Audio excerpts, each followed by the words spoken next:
நடிகர் விஜயின் லியோ திரைப்படத்தின் முதல் காட்சி 9 மணிக்குத்தான் திரையிட வேண்டும் என தமிழ்நாடு அரசு உத்தரவிட்டுள்ளது. லோகேஷ் கனகராஜ் இயக்கத்தில் விஜய், த்ரிஷா, சஞ்சய் தத், அர்ஜுன் உள்ளிட்டோர் நடித்துள்ள லியோ திரைப்படம் வருகிற 19ஆம் தேதி வெளியாக உள்ளது. தமிழ்நாடு முழுவதும் சிறப்பு காட்சி திரையிட அண்மையில் அனுமதி வழங்கிய தமிழக அரசு 19ஆம் தேதி முதல் 24ஆம் தேதி வரை நாளொன்றுக்கு அதிகபட்சம் 5 காட்சிகள் திரையிடலாம் என தெரிவித்திருந்தது. இதனால் அதிகாலை 4 மணி காட்சிகள் இருக்கும் என ரசிகர்கள் எதிர்பார்த்து இருந்தனர். இந்த சூழலில் அதிகாலை 9 மணிக்கு மட்டுமே முதல் காட்சி திரையிட வேண்டும் எனவும் நள்ளிரவு 9:30 மணிக்குள் கடைசி காட்சி முடித்திருக்க வேண்டும் என தயாரிப்பாளர், திரையரங்கு உரிமையாளர்களுக்கு தமிழக அரசு உத்தரவிட்டுள்ளது.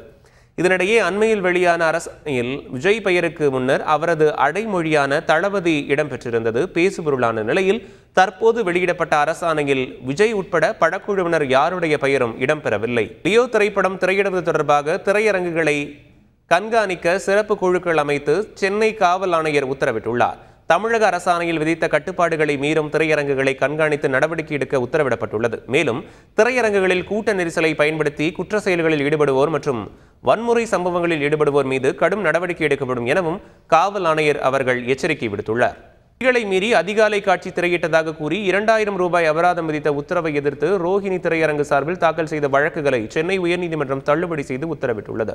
சென்னை கோயம்பேட்டில் உள்ள ரோஹிணி திரையரங்குக்கு 2000 ரூபாய் அபராதம் விதித்து சென்னை மாநகர காவல் ஆணையர் கடந்த மார்ச் 31ஆம் தேதி உத்தரவிட்டார்.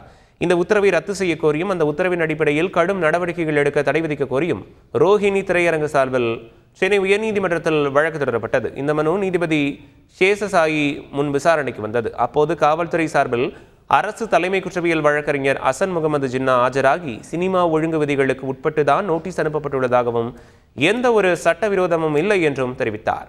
அனைத்து தரப்பு வாதங்களையும் கேட்ட நீதிபதி சேஷசாயி ரோஹிணி திரையரங்கு சார்பில் தாக்கல் செய்யப்பட்ட 9 மனுக்களையும் தள்ளுபடி செய்து உத்தரவிட்டுள்ளார். செய்திகளை உடனுக்குடன் தெரிந்து கொள்ள உடனே சப்ஸ்கிரைப் பண்ணுங்க.